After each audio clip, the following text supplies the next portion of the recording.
Olá pessoal, bem-vindos a mais uma aula de Sociologia Jurídica. Hoje nós vamos falar sobre um livro do Max Weber, na verdade um artigo do Max Weber no livro que eu indiquei para vocês, que é uma coletânea que trata de uma série de temas jurídicos importantes, né? O link eu vou deixar depois aí na descrição do vídeo e lá na plataforma, o pessoal que está assistindo a aula. Esse texto, ele fala sobre a intersecção entre o direito, a economia e o funcionamento normal da sociedade, ok? Então nós vamos discutir brevemente aqui algumas das características principais do pensamento do Max Weber, só uma retomada, né? Vocês já conhecem isso. E depois eu vou falar exatamente aquilo que ele pensa sobre o direito e a influência do direito na sociedade e na economia, beleza? Bom, então Max Weber ele tem umas características muito importantes que são bastante definidoras daquilo que significa sociologia ao longo do tempo. Ele é um dos maiores sociólogos de todos os tempos, né? Um dos pais da sociologia. E, essencialmente, aquilo que ele pensa sobre sociologia vai definir a construção do pensamento ocidental, né? A grande parte da sociologia que nós conhecemos hoje, ela é essencialmente weberiana. Então, vamos lá.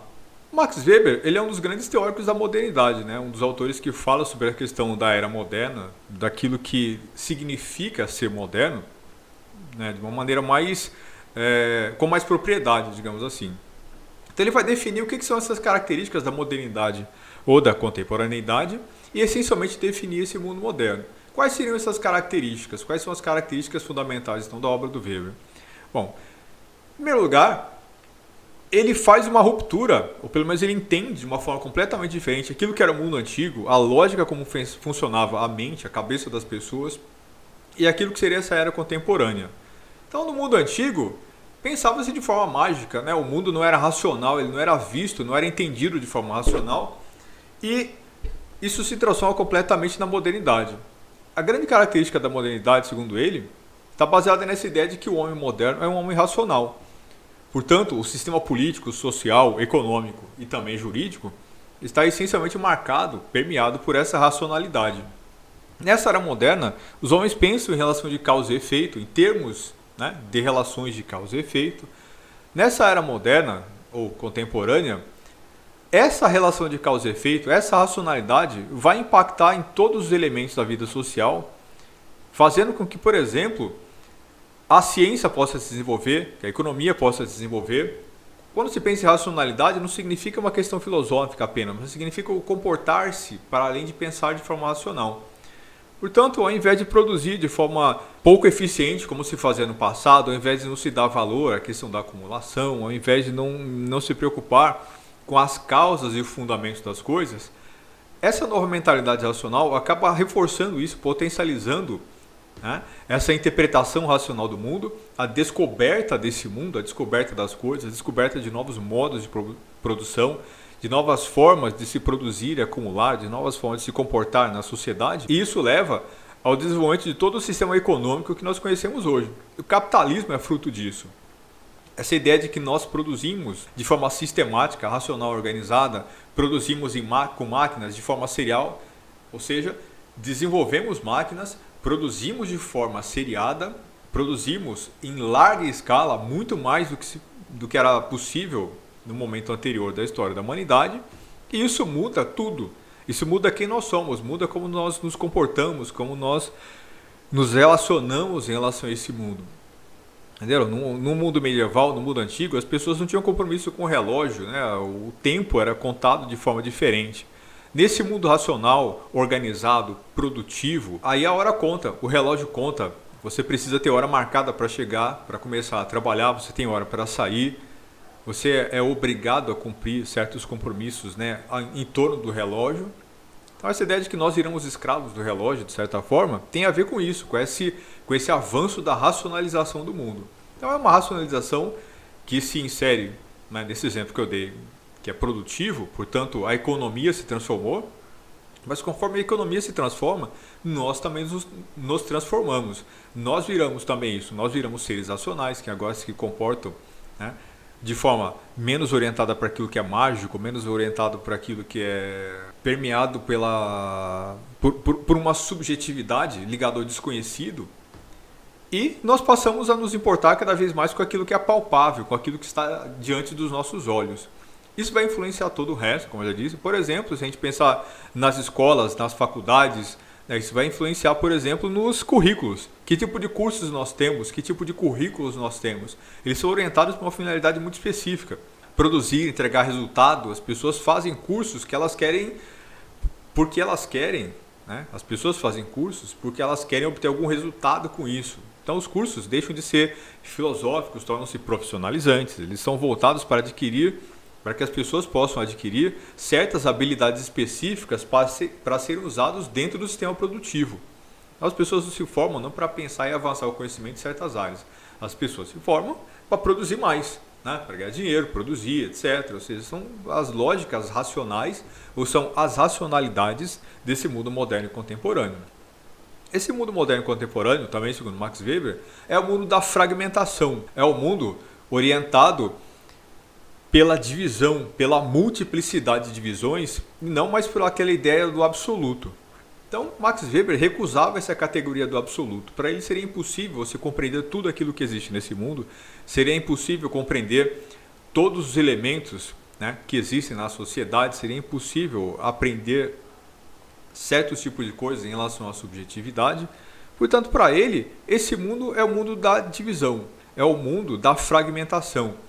O que nós temos são percepções fragmentadas desse mundo, não existe uma interpretação possível em relação ao todo. Nós não temos essa capacidade, a nossa mente não atinge isso. Portanto, quando nós olhamos para o mundo, nós só vemos a parte que nós conseguimos.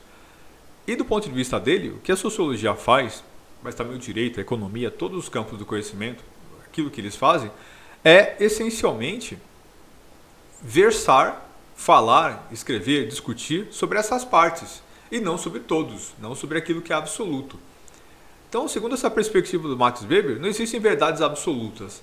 Existem verdades possíveis de acordo com o tempo e o espaço. Portanto, num determinado lugar, num determinado momento histórico, há certas verdades a que nós podemos chegar.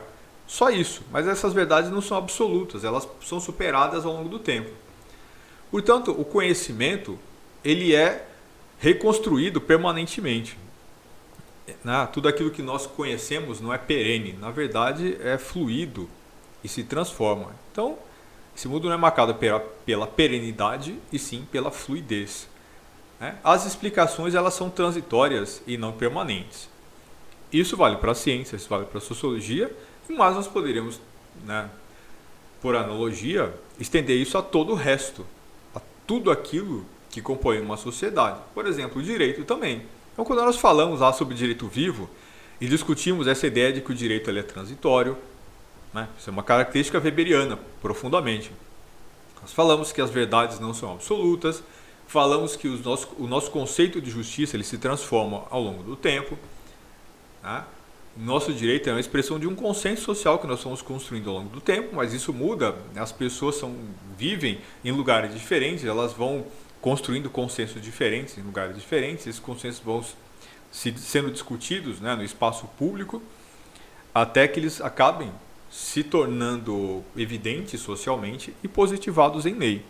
Tudo aquilo que nós discutimos sobre direito vivo essencialmente está permeado por essa lógica weberiana, transitória, fugaz, racional e orientada pela dinâmica social.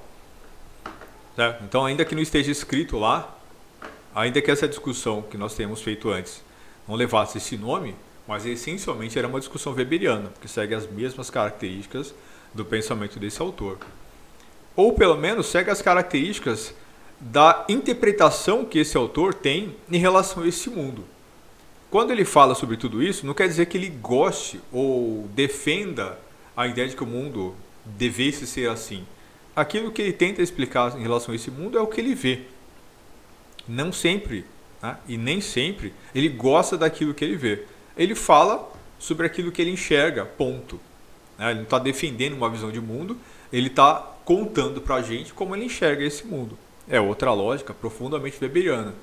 Essa ideia de que o autor ele deve contar para o seu leitor aquilo que ele pensa, explicar a metodologia e mostrar como ele chegou a essas conclusões. Esse é o trabalho do pensador, esse é o trabalho do sociólogo, mas é o trabalho do cientista em geral. Então vejam, toda essa discussão que Max Weber faz sobre sociologia, ela está profundamente marcada também por uma discussão que é jurídica. Tudo aquilo que nós pensamos, tudo aquilo que Max Weber pensa sobre sociologia, também se aplica aqui ao direito, à economia e todos os outros aspectos da vida em sociedade. Então, Max Weber, ao fazer os seus tratados de sociologia, ele tenta justamente pincelar esses diversos campos do conhecimento, diversas abordagens possíveis dentro da sociedade e tenta mostrar como as suas teses fazem sentido. Então aqui, por exemplo, nós temos um capítulo que vai mostrar aqui, uma relação entre a ordem jurídica e a ordem econômica. Então Max Weber discute o direito estatal e o direito extraestatal, na mesma toada que nós viemos abordando aqui, né? Baseado nessa ideia de que existe um direito que é o direito positivo, um direito do Estado, mas também existe toda uma lógica jurídica que é subjacente a esse direito e que não pertence essencialmente ao Estado, pelo menos não dentro de uma lógica que é institucional. O direito nessa sociedade é um direito que se aplica, que se espalha, né, por toda uma série de outras instituições, por toda uma série de outros comportamentos sociais e outras lógicas sociais que não estão necessariamente encampadas pelo Estado ou não são influenciadas diretamente por ele de uma forma que é absoluta. Então, segundo Weber, em sentido jurídico, o direito é a ideia de direito e a necessidade de verbalizar de forma precisa os enunciados da lei. Então, o que seria isso? Do ponto de vista jurídico, quando ele fala isso aqui, ele está se referindo ao sistema jurídico. Então, do ponto de vista judiciário, talvez fosse mais preciso colocar isso dessa forma, do ponto de vista eminentemente judiciário, o direito é a ideia do direito, portanto, aquele direito, conforme nós pensamos, né, as categorias de justiça, as categorias fundamentais daquilo que vai ser aplicado na forma de lei, e a verbalização desse direito, né, desses enunciados do direito, na forma de lei, na forma de um enunciado da lei. Portanto, direito, do ponto de vista eminentemente judiciário, é o direito positivo e a interpretação que leva a esse direito positivo, né, o direito contido na letra da lei. Mas ele é mais do que isso. Isso é uma interpretação meramente judiciária do direito. Mas como nós já vimos, o direito vai muito para além dessa interpretação judiciária. Segundo Weber, para a sociologia, a pergunta que se faz ao tentar entender o direito é: como de fato está estabelecida a ordem e a organização de uma sociedade, com base na distribuição do poder e no respeito à norma por parte daqueles que têm poder suficiente para influenciar a ordem pública e política. Como é que você responde essa questão? Como se estabelece essa ordem numa sociedade com base na distribuição do poder de quem tem a capacidade de influenciar essa ordem pública? Ou seja, como se constrói uma ordem jurídica nessa sociedade? Então a interpretação do Weber aqui é uma interpretação de estudo do comportamento social em relação a esses enunciados da lei. Então, o que ele está propondo que a sociologia deveria fazer ao pensar o direito? Tentar entender como essa lei positivada e quais são as lógicas de poder subjacentes a esse processo de construção legal. Por que certas leis são levadas a plenário, aprovadas e incutidas dentro do nosso código e outras não? Por que as características da lei são exatamente aquelas e não outras? Qual é a lógica subjacente a isso? O que leva a que o nosso direito tenha as características que ele tem? Dentro dessa perspectiva weberiana, na verdade não há uma lógica só, há várias lógicas diferentes. Se a sociedade é múltipla, ela é plural, ela segue uma determinada racionalidade. E a estrutura daquilo que existe, daquilo que nós pensamos, mas também daquilo que nós sentimos, daquilo que nós verbalizamos em todos os sentidos, é sempre transitória. Então há várias lógicas subjacentes, há várias razões possíveis que se concatenam para levar a que o direito seja positivado de uma certa forma. Por exemplo, por que o aborto não é permitido no Brasil, a não ser em certas situações muito específicas, e é em outros países? Qual que é a racionalidade por trás disso? Existe alguma racionalidade? Sim, né? Nós somos pessoas racionais. Segundo Weber, a racionalidade é uma marca importante da sociedade moderna. Então, há alguma racionalidade por trás disso? Há. E há múltiplas explicações possíveis. Porque quais seriam as explicações possíveis para a gente não ter o aborto legalizado no Brasil e ele ser legalizado em outros lugares? Isso vai ter a ver com muita coisa diferente. Então, por exemplo, há uma racionalidade local E essa racionalidade, ela não é uma racionalidade que necessariamente é matemática. Há uma razão de ser das coisas, um fio condutor que organiza as coisas, ao mesmo tempo que há também uma racionalidade científica. Então, nós somos tudo isso. Não apenas essa racionalidade científica, mas às vezes mais uma lógica de funcionamento e lógica de comportamento. Nós temos racionalidades científicas, né? Nós temos o comportamento científico, nós temos certos padrões de comportamento com base na ideia da previsibilidade, na relação de causa e efeito, mas nós não somos só isso, né? Isso é uma coisa que é importante dentro da nossa sociedade, mas não é a única coisa que existe, justamente por conta dessa questão da pluralidade. Onde eu quero chegar com essa discussão toda? Então pense o seguinte: o que significaria falar em um ser humano racional para a gente chegar à ideia de uma sociedade racional? Nós somos racionais? Somos racionais no sentido de que, por exemplo, você não vê por aí as pessoas andando e dando cabeçada na parede sem entender o que elas estão fazendo. Você está andando, sai correndo e, feito um tonto, dá uma cabeçada na parede. Puta, não sabia o que eu estava fazendo. Nós fazemos isso? Não. Né? Nós entendemos, nós temos consciência daquilo que estamos fazendo. Então nós não somos completamente estúpidos, essa é uma coisa. Segundo, nós somos científicos? Mais ou menos. Né? Nós temos uma série de conhecimentos científicos, nós frequentamos a escola, nós aprendemos física, química, matemática, nós aprendemos as ciências, nós aprendemos por que chove, nós aprendemos, de um modo geral, né, quais são as causas fundamentais das leis do universo, nós aprendemos, né, que o Sol é uma estrela, nós entendemos o que são as estrelas, né, nós entendemos o mecanismo de funcionamento dos astros, nós entendemos a lei da gravidade, por que a gente não sai voando no espaço. Né? Nós aprendemos isso na escola. Então nós temos essa mentalidade científica introjetada. Então isso é uma coisa importante. Né? Nós não passamos o tempo todo olhando para o vento sem entender o que é esse vento. Né? Então as pessoas não acham que, como no passado, né, que o vento é o hálito, né, o sopro de um deus, que a chuva, o trovão, é um sintoma de que os deuses estão furiosos, né? Deus está bravo, por isso está chovendo. Então, de modo geral, nós entendemos que chove por conta do ciclo de condensação da água, né? Nós entendemos que o trovão é fruto de uma descarga elétrica, entendemos todas essas coisas, entendemos a força da gravidade, entendemos por que os planetas orbitam em torno das estrelas e por aí vai. Nós sabemos isso do ponto de vista racional, nós sabemos que quando nós olhamos uma tela de um celular, né, quando nós tiramos uma foto, você não está capturando a alma da pessoa, é só uma foto, né? Você está capturando uma imagem, a luz, você está captando a luz que reflete, né, na pessoa, num determinado cenário. Essa reflexão ela é capturada por uma série de lentes, depois ela é transferida para bits e bytes, né, ela é processada e aparece ali numa tela de cristal líquido, né? E isso é um celular, né? Um celular que tira uma foto. Nós entendemos como essa foto ela é tirada, então entendemos basicamente o que significa isso. Você não tem o medo de que isso seja uma coisa mística ou mágica.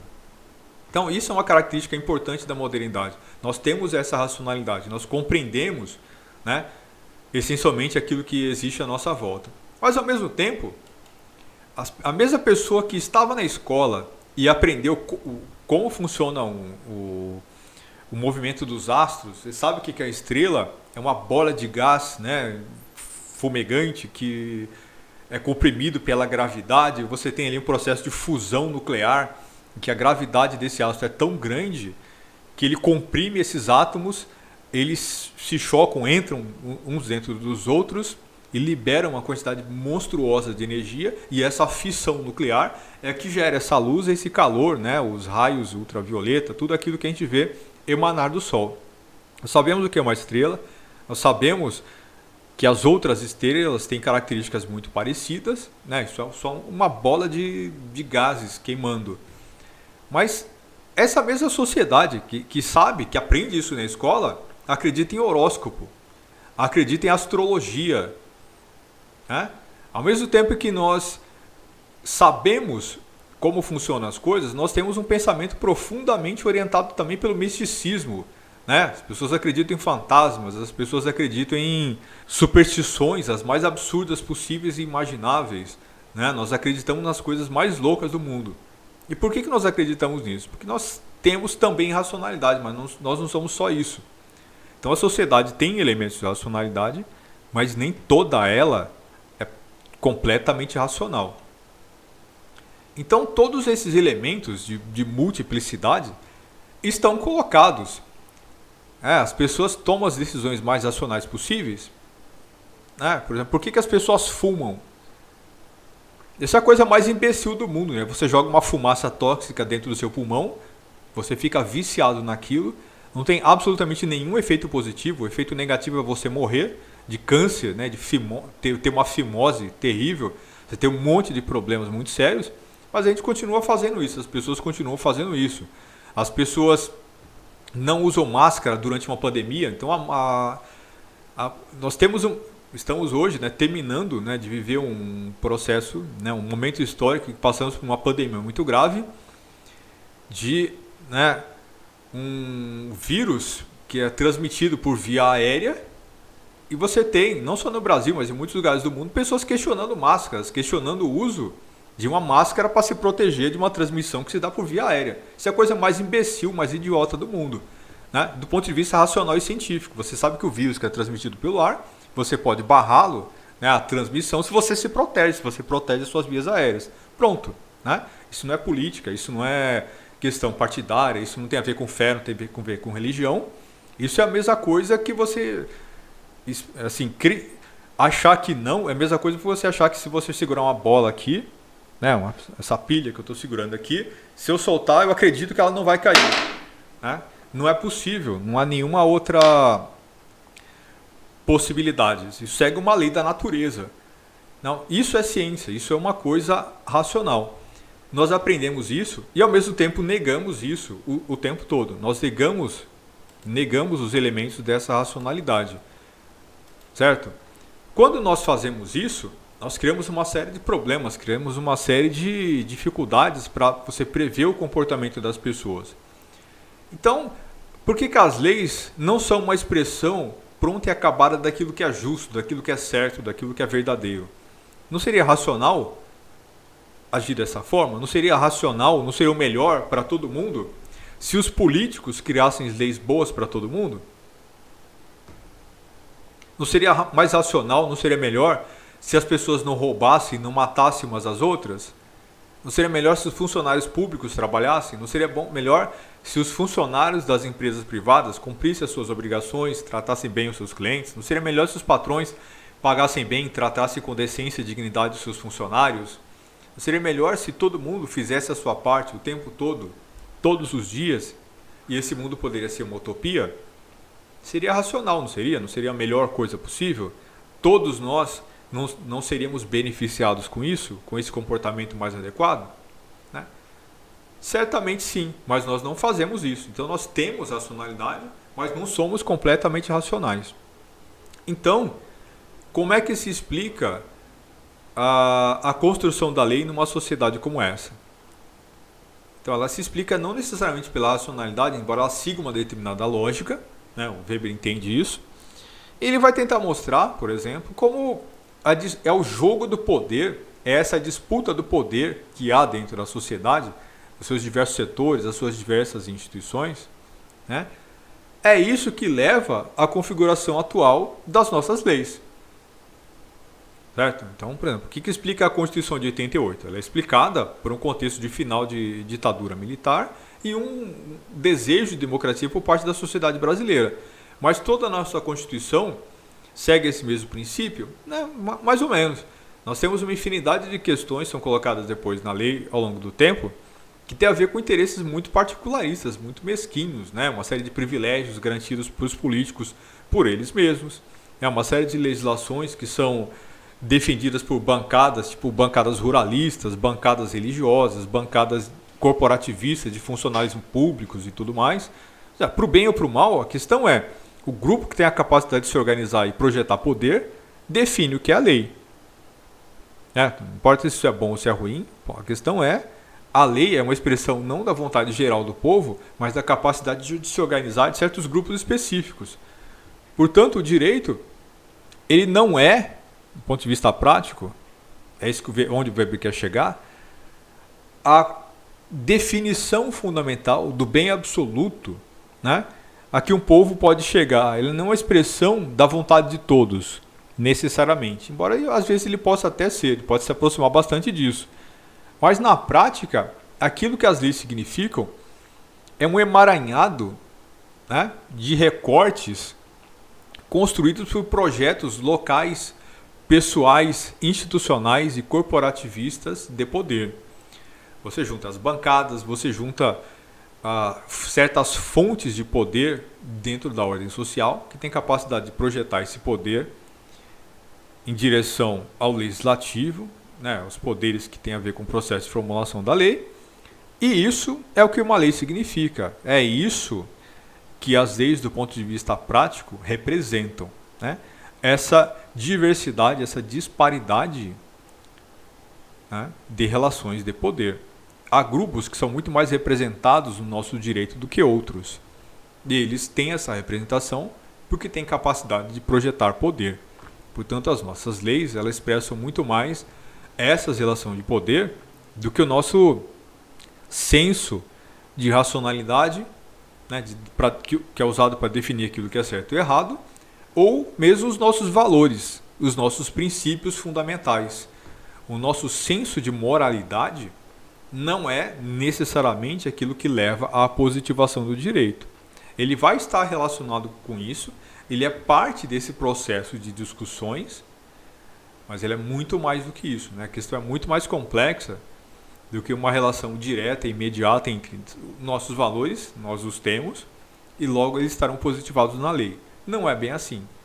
É bastante comum que haja essa relação, mas ela não é automática. E por que ela não é automática?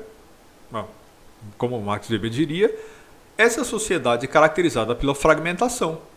Nós não temos um todo, nós não somos um coletivo. Nós podemos até falar, Brasil, povo brasileiro, sociedade brasileira, mas isso é muito mais uma ideia do que uma coisa que tem efetividade prática. Do ponto de vista prático, o que nós temos são esses grupos, né? Essa fragmentação, esse monte de grupos diferentes que projetam, né, o seu poder de forma distinta. E isso leva a que a ordem econômica tenha as características que tem. Isso leva a que as ciências, as artes, a cultura, a poesia, as famílias e o próprio direito tenham as características que têm, né? Essa multiplicidade de interesses e capacidades organizacionais. É isso que leva a que o direito seja do jeito que é e ponto. Embora ele também tenha esses elementos de moralidade, embora ele também tenha esses elementos de racionalidade. Ele segue uma determinada racionalidade, mas não é aquela racionalidade matemática. Tem mais a ver com essa relação, né, de poder do que qualquer outra coisa. Ok? Então, do ponto de vista econômico, o Max Weber vai falar também que, em relação a outras esferas da sociedade, também há divergências no modo jurídico e sociológico de pensar a ordem. Do ponto de vista jurídico, a atividade humana, regulamentada pelos contratos e orientada pelo direito, tem viés eminentemente normativo. O que ele quer dizer com isso? Dentro de uma perspectiva puramente jurídica, né, se a análise do pensador, né, de quem se debruça diante desse problema, é eminentemente jurídica, a atividade humana ela é essencialmente fruto, ela pode ser essencialmente compreendida através dessa lógica jurídica. Um exemplo do que seria isso. É muito comum que as pessoas pensem, por exemplo, né, coisas do tipo: a criminalidade está muito elevada, as leis deviam ser mais rigorosas. Então, se você criar leis mais severas, o crime vai cair, os números da criminalidade irão diminuir. Essa é uma forma eminentemente jurídica de se compreender a sociedade. Então, você, ao invés de resolver um problema que existe dentro da sociedade, você cria uma lei que se propõe a resolver esse problema. Ao invés de atacar as causas, ao invés de tentar entender por que as pessoas fazem aquilo que elas fazem, você simplesmente propõe uma lei, você propõe uma punição. né, uma ameaça a essa sociedade para que ela se comporte de forma diferente, sem entender a natureza do problema. E isso é muito sério, isso é muito grave. Isso cria uma série de distorções muito severas que faz com que as pessoas não tenham a capacidade de efetivamente resolver problemas. As sociedades perdem a capacidade de resolver problemas quando elas não entendem a natureza desses problemas. Se o nível da discussão em relação ao processo de transformação social ele se dá apenas no campo do direito, nós nunca vamos resolver isso. Então, isso é uma coisa muito presente no debate sobre a criminalidade no Brasil. Então, como resolver o problema da criminalidade? Penas mais elevadas. Você reduz maioridade penal. Então, agora crianças também podem ir para a cadeia. Isso vai resolver algum problema? Muito provavelmente não. A questão é, por que crianças cometem crimes? De onde sai isso? De onde sai esse processo de desagregação social tão grande em que você tem um número enorme, um número muito significativo de crianças, de adolescentes cometendo crimes? De onde vem isso? Qual é que é a causa social desse problema? E como é que nós poderíamos reagir para transformar isso? Então, o que poderia ser mais efetivo para você reduzir a criminalidade? Criar penas maiores ou colocar campinhos de futebol nas periferias? Você criar programas para formar essas crianças, para arrumar emprego, para você arrumar uma ocupação, para elas terem o que fazer. Se a criança vem de uma realidade muito pobre, você criar mecanismos para transformar isso. Muitas vezes, você simplesmente iluminar, colocar lâmpadas em regiões de periferia pode ter um efeito maior, mais importante para reduzir criminalidade do que aumentar penas. Então, é preciso entender isso, entender de onde vem essa criminalidade, de onde vem os problemas sociais para efetivamente transformá-los. Mas, se a nossa interpretação ela é exclusivamente do ponto de vista jurídico, nós vamos fazer não resolver o problema. Tentar criar uma estrutura punitiva que custa muito e não entrega resultado. Segundo Weber, para a sociologia, a atividade humana é motivada pelas suas necessidades efetivas e é definida pela ordem econômica. O que o Weber vai dizer? As pessoas fazem o que elas fazem porque elas têm uma motivação que tem a ver com mudar de vida, com ter uma vida melhor, com ter mais coisas, com realizar os seus sonhos. Então, as pessoas são motivadas por uma orientação econômica e ela precisa ser entendida. Ela define a nossa vida de muitas formas diferentes. Pessoas que vivem na periferia são diferentes das pessoas que vivem no centro, porque elas têm acesso à educação diferente, elas têm acesso a empregos diferentes, elas vivem realidades diferentes. Aí elas precisam ser entendidas de forma diferente. As suas motivações são distintas, as razões pelas quais elas fazem o que fazem, são distintas. Se a gente não compreende essas motivações, nós não compreendemos o movimento social, nós não compreendemos criminalidade, nós não compreendemos por que as pessoas votam do jeito que votam, nós não compreendemos aquilo que as pessoas, aquilo que a sociedade deseja. Segundo Weber, essa relação entre o direito e a ordem econômica, ela é muito importante em muitos sentidos diferentes. Por exemplo, ele vai discutir ao longo desse texto, eu recomendo muito fortemente que vocês leiam depois, ele vai discutir essa relação entre a criação de uma ordem jurídica claramente estabelecida, que dá previsibilidade para a atividade econômica. Então, o Estado se consolida, ele implementa um direito bastante consolidado, ele expressa regras claras para o desenvolvimento da atividade econômica, e quando isso acontece, as pessoas podem empreender, elas estão liberadas para fazer isso, elas se sentem mais à vontade para fazer isso, e ao empreender a sociedade se transforma, ela fica mais rica, há mais emprego, há mais cultura, há mais sociedade, então a sociedade se desenvolve. O direito, estando consolidado, ele possibilita isso para a sociedade, e essa previsibilidade, ou seja, a construção de uma ordem mais racional, mais lógica, torna o desenvolvimento da atividade econômica mais previsível, mas também maior, mais elevado, mais sofisticado. E essas coisas todas caminham juntas. Então, para o Weber, o desenvolvimento de uma ordem política, o desenvolvimento de uma ordem econômica e o desenvolvimento de uma ordem jurídica, eles caminham juntos. Uma sociedade não se desenvolve economicamente se ela não tem o direito claramente estabelecido, né? Se não há regras previsíveis, se não há segurança jurídica, por exemplo. E é preciso que esse direito exista para garantir essa ordem. Certo? Então, não dá para pensar uma economia melhor sem uma política melhor e sem um direito melhor. Para o Weber, a sociedade ela precisa ser entendida nessa complexidade e nessa diversidade, nessa multiplicidade de instâncias e de fenômenos que acontecem juntos. Então, pensar o desenvolvimento econômico significa também pensar o desenvolvimento do direito nessa sociedade. Pensar o fim da criminalidade significa também pensar a ordem econômica dessa sociedade. Todos esses elementos estão juntos. Não há uma política melhor se a economia não funciona bem e se não há uma ordem jurídica que proteja essas ordens econômicas e políticas.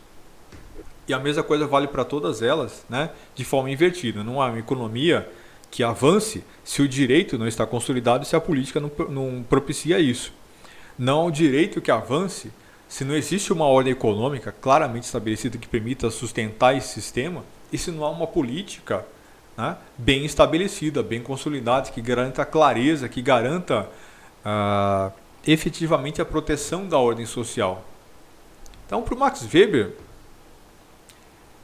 o direito ele deve ser entendido como parte desse elemento complexo da sociedade, certo? Compreender as regras escritas significa entender o fundamento dessas regras e todo o resto da estrutura da sociedade. Não dá para entender direito sem economia, sem política, sem todos os outros elementos da ordem social. E o Max Weber também fala, né, em direito garantido. E o que seria esse direito garantido? É algo muito próximo da discussão que nós fizemos no nosso curso de Teoria Geral do Estado, quando nós falamos em Estado de Direito. Então, o que é o Estado de Direito? É aquela situação na qual um Estado ele é organizado de forma democrática, há garantias concretas, né, para os direitos individuais e há limitação do arbítrio do Estado. Portanto, no Estado, né, nas relações entre o Estado e os indivíduos, o Estado não comete abusos, ele não exerce o seu poder de forma arbitrária. A ideia de direito garantido na obra do Max Weber, ela é moderadamente parecida com isso. O que ele vai dizer? Há uma série de direitos dentro da ordem social e esses direitos eles podem ter interpretações diferentes e significados diferentes para as pessoas. Por exemplo, eles podem ser mais ou menos observados. No Brasil, por exemplo, nós temos leis que pegam e leis que não pegam. Né? Leis que as pessoas ignoram completamente e certas leis que as pessoas obedecem, no mais das vezes. O que significa falar sobre isso? Significa pensar que há direitos que estão mais garantidos do que outros. Max Weber pensa sobre direito garantido uma ideia de que certos direitos fundamentais são observados sem muito esforço por parte da sociedade. Você não precisa nem verbalizar direito esses elementos para que as pessoas, de um modo geral, sigam. As pessoas, de um modo geral, obedeçam. Há outros que precisam ser formulados, que precisam ser observados, e você precisa fazer força para que eles sejam observados. Então, quando o direito torna-se garantido, ele é garantido porque ele já está introjetado nas pessoas. Todo mundo sabe que aquilo é errado e, de um modo geral, as pessoas não transgridem em relação àquele tema específico. Você não precisa nem explicar mais para as pessoas por que aquilo é errado e elas tenderão a não fazer aquilo, não cometer aquele tipo de ato. Então, para clarear, o que seria isso? Vamos pensar em exemplos. Um direito garantido, né? Um direito que todo mundo sabe que aquilo é um direito fundamental, todo mundo sabe que fazer aquilo é errado e, de um modo geral, grande maioria das pessoas não faz. Pergunto para vocês, vocês já mataram alguém? Alguém aqui já matou alguém? Provavelmente não, mas eu espero que não, né? Por que não? Porque o direito à vida é um direito garantido. As pessoas sabem que matar é errado. Você não precisa explicar, você não precisa argumentar que matar é errado. De modo geral, todo mundo sabe disso.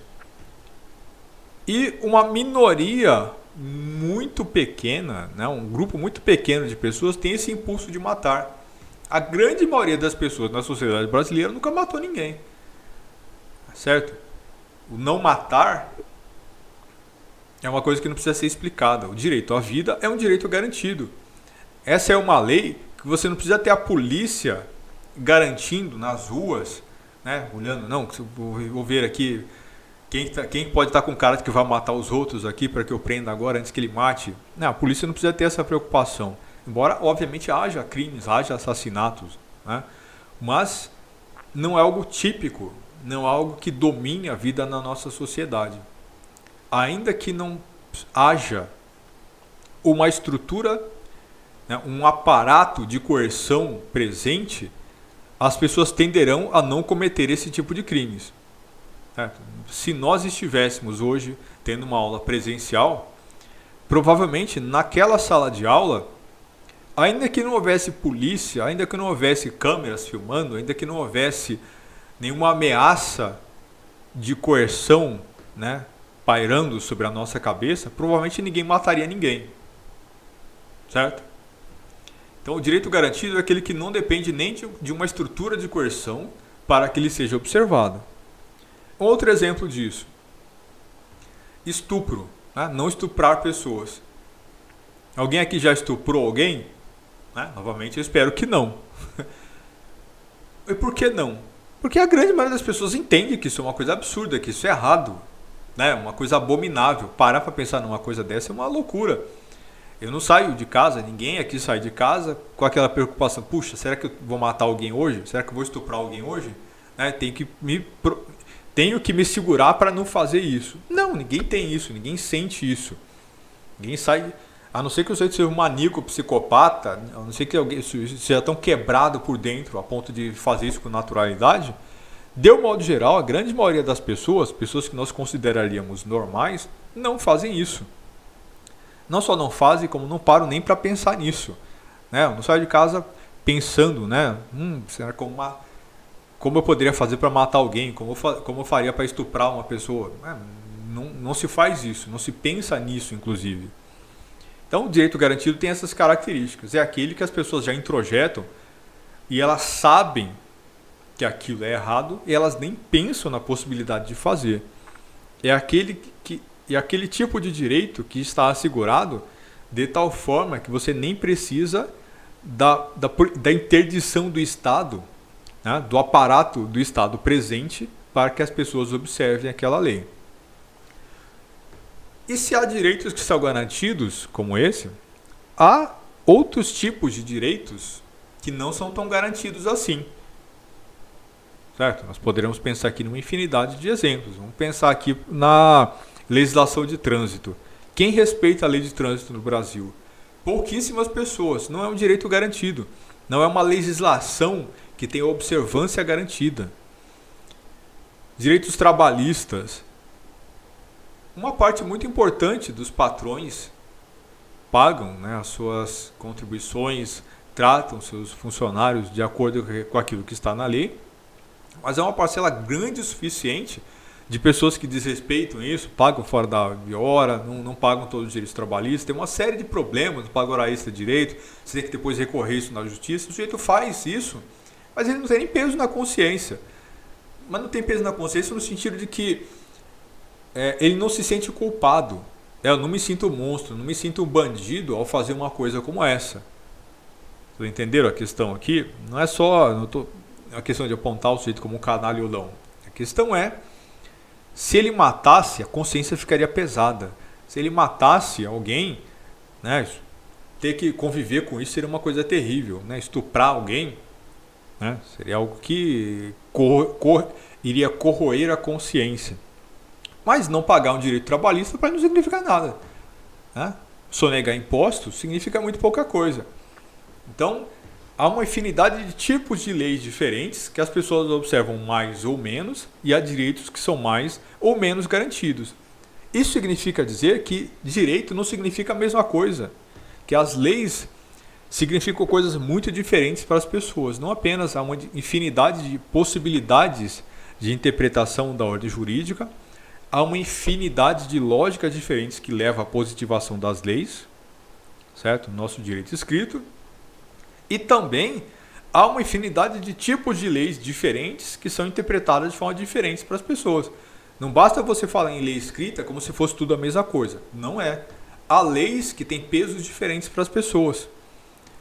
Então, a existência dessa lei traz um impacto enorme para a sociedade, tem a ver com o desenvolvimento social e econômico, tem a ver com a transformação da ordem, tem a ver com a existência da vida em sociedade, né? com as facilidades ou dificuldades da vida privada, mas ele também tem uma infinidade de complexidades, mesmo a partir da sua característica escrita. Mesmo o direito escrito, o direito positivado, ele existe de forma diferente, ele tem cada direito penal é uma coisa, o direito civil, né, o direito trabalhista, eles têm significados diferentes, as pessoas se relacionam com eles de forma diferente. Então entender direito também significa entender essas complexidades. Direito significa um monte de coisas diferentes, mas não existe apenas uma distinção entre o direito positivo, né, que é o direito estatal, né, lá do título do capítulo do Max Weber, e extra-estatal. Certo? Não existe apenas uma distinção entre o direito do Estado e aquele que está fora do Estado, né, aquela ordem jurídica socialmente estabelecida e aquela que está regulamentada pelas leis do Estado. Não existe apenas essa distinção. Há também uma distinção dentro da própria lei positiva, né? O direito que é extra-estatal, ele é múltiplo, porque tem uma infinidade de ordens jurídicas diferentes. Então isso é bastante óbvio. O que não é óbvio para a maioria das pessoas é o fato de que esse direito estatal, ele também tem uma diversidade muito grande, porque há muitos tipos diferentes de direito estatal. As leis significam coisas diferentes, tipos de leis diferentes são vistos e as pessoas lidam com eles de forma completamente distinta.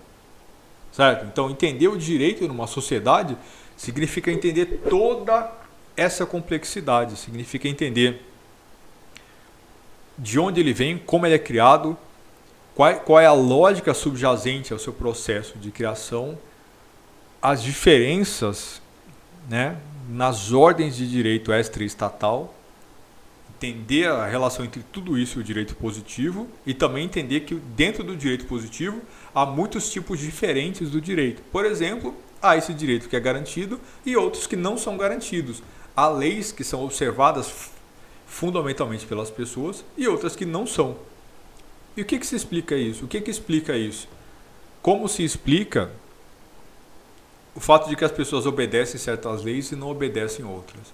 Mas precisa entender o fundamento disso, entender o que as pessoas pensam, como elas se sentem, como elas se inserem dentro de uma ordem social para compreender a relação entre elas e o direito. Se você entende isso, você começa a entender como seria possível formular políticas públicas para reduzir a criminalidade. Se você compreende isso, você poderia compreender, né, de uma maneira muito mais fácil por que é mais efetivo você investir na criação de campinhos de futebol para reduzir a criminalidade do que na criação de leis mais severas, do que na criação de um aparato de coerção, como se polícia resolvesse o problema de segurança pública. Ela resolve uma parte dele, ela resolve só a face aparente, mas ela não resolve a origem dele. Ela não elimina a criminalidade. Política de segurança pública elimina a criminalidade. Ok? Então é isso, pessoal. Um abraço para vocês e até a próxima. Tchau, tchau.